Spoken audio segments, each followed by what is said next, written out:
Bidadi township ಭೂಸ್ವಾಧೀನ ಸಮರ ತಾರಕಕ್ಕೇರ್ತಾ ಇದೆ. ರೈತರ ಭೂಸ್ವಾಧೀನಕ್ಕೆ ಕುಮಾರಸ್ವಾಮಿ ತೀವ್ರ ವಿರೋಧವನ್ನು ವ್ಯಕ್ತಪಡಿಸಿದ್ದಾರೆ. ಟಿವಿ9ಗೆ ಕೇಂದ್ರ ಸಚಿವ ಕುಮಾರಸ್ವಾಮಿ ಹೇಳಿಕೆಯನ್ನ ಕೊಟ್ಟಿದ್ದಾರೆ, ಎಕ್ಸ್ಕ್ಲೂಸಿವ್ ಆಗಿ ಮಾತನಾಡಿದ್ದಾರೆ. ಹಾಗೆ ಬಿಡದಿ ಟೌನ್ಶಿಪ್ ಭೂಸ್ವಾಧೀನ ವಿಚಾರವಾಗಿ ಆಕ್ರೋಶ ವ್ಯಕ್ತಪಡಿಸಿದ್ದಾರೆ. ರೈತರಿಗೆ ಅನ್ಯಾಯ ಆಗ್ತಾ ಇದೆ, ರೈತರ ಭೂಸ್ವಾಧೀನಕ್ಕೆ ಸಂಬಂಧಪಟ್ಟ ಹಾಗೆ ಕುಮಾರಸ್ವಾಮಿ ತೀವ್ರ ವಿರೋಧವನ್ನು ವ್ಯಕ್ತಪಡಿಸಿದ್ದಾರೆ. ಬಿಡದಿ ಟೌನ್ಶಿಪ್ ಅಂದ್ರೆ ಏನು, ಯಾವ ರೀತಿಯಾಗಿ ನಡೀತಾ ಇದೆ ಅನ್ನೋದ್ರ ಬಗ್ಗೆ ಮಾತನಾಡಿದ್ದಾರೆ ಎಚ್ಡಿಕೆ. ಬಿಡದಿ ಟೌನ್ಶಿಪ್ ಅಂತ ಹೇಳಿದ್ರೆ ಲೂಟಿ ಸ್ಕೀಮ್, ಡೌಟೇ ಬೇಡ. ಸಿಎಂ ಡಿಕೆ ವಿರುದ್ಧ ಕೇಂದ್ರ ಸಚಿವ ಎಚ್ಡಿಕೆ ವಾಗ್ದಾಳಿ ನಡೆಸಿದ್ದಾರೆ. ರೈತರನ್ನ ಒಕ್ಕಲೆಬ್ಬಿಸಿ ಅಂತ ನಿಮ್ಮ ಅಜ್ಜಯ್ಯ ಹೇಳಿದ್ದಾರಾ? ಅಜ್ಜಯ್ಯ ನಿಮಗೆ ಯಾವ ರೀತಿ ಬದುಕಬೇಕಂತ ಕರುಣೆ ತೋರಿಸಿಲ್ಲ. ಬಿಡದಿ ಟೌನ್ಶಿಪ್ ಅವರ ಕನಸಿನ ಕೂಸಲ್ಲ, ನನ್ನ ಕನಸಿನ ಕೂಸು. ಬಟ್ ನನ್ನ ಉದ್ದೇಶ ಬೇರೆನೇ ಇತ್ತು, ಇವತ್ತಿನ ಉದ್ದೇಶ ಬೇರೆ ಇದೆ ಅಂತ ಎಚ್ಡಿಕೆ ವಾಗ್ದಾಳಿ ನಡೆಸಿದ್ದಾರೆ. ನಮ್ಮ ಪ್ರತಿನಿಧಿ ಸುನಿಲ್ ಎಚ್ಡಿಕೆ ಅವರನ್ನ ಮಾತನಾಡಿಸಿದ್ದಾರೆ, ಬನ್ನಿ ನೋಡೋಣ. ರಾಜ್ಯ ರಾಜಕೀಯದಲ್ಲಿ ಬಿಡದಿ ಟೌನ್ಶಿಪ್ ವಿಚಾರ ಸಾಕಷ್ಟು ಜಟಾಪಟಿಗೆ ಕಾರಣವಾಗಿದೆ. ಈ ವಿಚಾರವಾಗಿ ಮಾತಾಡಲಿಕ್ಕೆ ಕೇಂದ್ರ ಸಚಿವರಾದ ಎಚ್ ಡಿ ಕುಮಾರಸ್ವಾಮಿ ಬನ್ನಿ ನೇರವಾಗಿ ನಾನು ಮಾತಾಡಿಸ್ತಾ ಹೋಗ್ತೀನಿ. ಸರ್, ಈಗ ಸಾಕಷ್ಟು ವಿರೋಧದ ನಡುವೆಯೂ ಕೂಡ ಈಗಾಗಲೇ ಸರ್ಕಾರ ಅಧಿಸೂಚನೆ ಹೊರಡಿಸಿದೆ. 500 ಎಕರೆ ಭೂಸ್ವಾಧೀನ ಪ್ರಕ್ರಿಯೆಗೆ ಚಾಲನೆ ಕೊಟ್ಟಿದೆ. ಇಲ್ಲಿ ರಾಜಕೀಯದ ಪ್ರಶ್ನೆ ಇಲ್ಲ.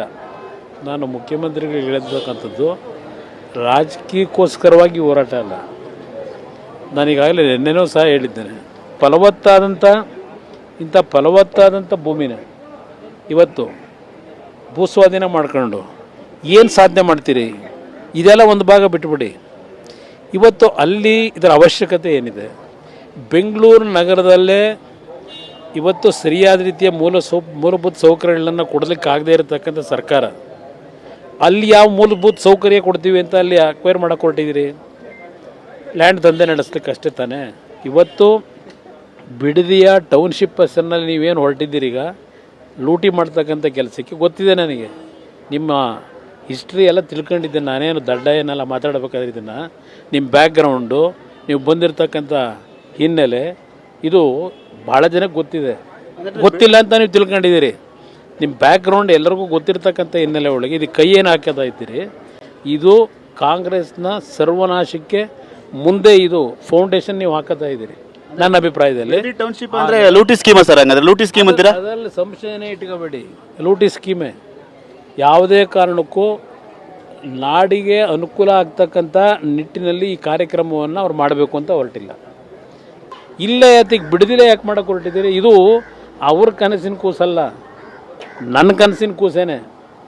ನಾನು 2006-7ರಲ್ಲಿ 5 ಟೌನ್ಶಿಪ್ ಮಾಡಬೇಕು ಅಂತ ಹೊರಟಾಗ ಇದೇ ನಿಮ್ಮ ಎಚ್ ಕೆ ಪಾಟೀಲ್ ಸತ್ಯಶೋಧನಾ ಸಮಿತಿ ರಿಪೋರ್ಟ್ ಕೊಟ್ಟವರಲ್ಲ ತೆಗ್ಸಿ, ಅದೊಂದು ಜನಗಳ ಮುಂದಿಡಿ. ಪಾಪ ಕಾಂಗ್ರೆಸ್ ನಾಯಕರು ಅವತ್ತು ಕೊಟ್ಟರಲ್ಲ 2006-7ರಲ್ಲಿ.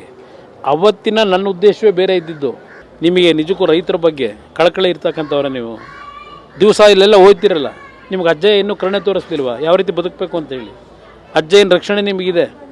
ಅಜ್ಜಯ್ಯನ ರಕ್ಷಣೆಯಿಂದ ಇವತ್ತು ಎಲ್ಲದಕ್ಕೂ ಅಜ್ಜಯ್ಯನ ಹೆಸರು ಹೇಳ್ತೀರಿ. ಆ ಅಜ್ಜಯ್ಯ ನಿಮಗೆ ಇಲ್ಲಿ ಟೌನ್ಶಿಪ್ ಮಾಡು ಅಂತ ಹೇಳೋರ? ರೈತರನ್ನ ಒಕ್ಲೆಪ್ಸು ಅಂತ ಹೇಳೋರ?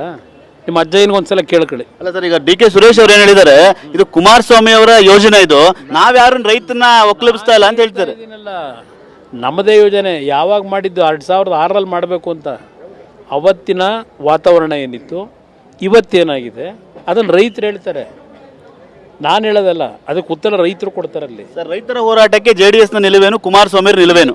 ಈಗ ಹೋರಾಟ ಒಂದು ಕಡೆ ಪ್ರತಿಭಟನೆ ಮಾಡ್ತಕ್ಕಂಥದ್ದು, ಶಾಂತಿಯುತವಾಗಿ ಪ್ರತಿಭಟನೆ ಮಾಡೋದು ಒಂದು ಭಾಗ. ಇವತ್ತು ದೇಶದ ವ್ಯವಸ್ಥೆಯಲ್ಲಿ ಕಾನೂನಿದೆ, ನ್ಯಾಯಾಂಗ ಇದೆ. ನ್ಯಾಯಾಂಗದ ಮುಂದೆ ಹೋಗಿ ಇವತ್ತು ಏನು ಇದರಲ್ಲಿ ಇರ್ತಕ್ಕಂಥ ನಿಜವಾದ ಗ್ರೌಂಡ್ ರಿಯಾಲಿಟಿ ಅದನ್ನು ನ್ಯಾಯಾಲಯದ ಮುಂದೆ ಪ್ರೊಡ್ಯೂಸ್ ಮಾಡಿ ಅದಕ್ಕೆ ನಾವು ಏನೊಂದು ನ್ಯಾಯಾಲಯದಿಂದ ಗೌರವಿತವಾದ ತೀರ್ಪನ್ನು ತೆಗೆದುಕೋಬೇಕು, ಅದಕ್ಕೆ ಹೋರಾಟ ಮಾಡಿ. ಇದಿಷ್ಟು ಕೇಂದ್ರ ಸಚಿವರಂತ ಕುಮಾರಸ್ವಾಮಿ ಅವರ ಮಾತು. ಕ್ಯಾಮ್ರಾಮನ್ ಗುರುಚರಣ್ ಜೊತೆ ಸುನಿಲ್, ಟಿವಿ9 ಬೆಂಗಳೂರು. ನೋಡಿ, ಎಚ್ಡಿಕೆ ಮಾತನಾಡ್ತಾ ಇದ್ರು, ಇದು ಅವರ ಕನಸಿನ ಕೂಸಲ್ಲ. ಇನ್ಫ್ಯಾಕ್ಟ್ ನಾವಿದ್ರ ಬಗ್ಗೆ ಕನಸನ್ನ ಕಂಡಿದ್ದೆ, ನನ್ನ ಕನಸಿನ ಕೂಸದು. ಬಟ್ ಆಗ ಇದ್ದಂತ ಪರಿಸ್ಥಿತಿಗಳೇ ಬೇರೆ, ನನ್ನ ಕನಸೇ ಬೇರೆಯಾಗಿತ್ತು. ಆಗಿನ ರಿಪೋರ್ಟ್ ಇತ್ತಲ್ಲ, ಅದನ್ನ ತೋರಿಸೋದಕ್ಕೆ ಹೇಳಿ ಅಂತ ಹೇಳ್ತಾ ಇದ್ದಾರೆ.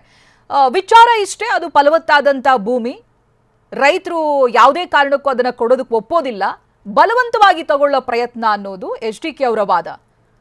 ಇದೇ ರೈತರ ಭೂಸ್ವಾಧೀನ ವಿರುದ್ಧವಾಗಿ ತೀವ್ರ ಆಕ್ರೋಶವನ್ನ ವ್ಯಕ್ತಪಡಿಸಿದ್ರು. TV9 ಜೊತೆ ಮಾತನಾಡಬೇಕಾದ್ರೂ ಕೂಡ ಅಸಲಿಯತ್ ಏನಿದೆ ಅದನ್ನ ಮುಂದಿಡುವಂತ ಪ್ರಯತ್ನ ಎಚ್ಡಿಕೆ ಮಾಡ್ತಾ ಇದ್ರು ಈ ವಿಚಾರವಾಗಿ.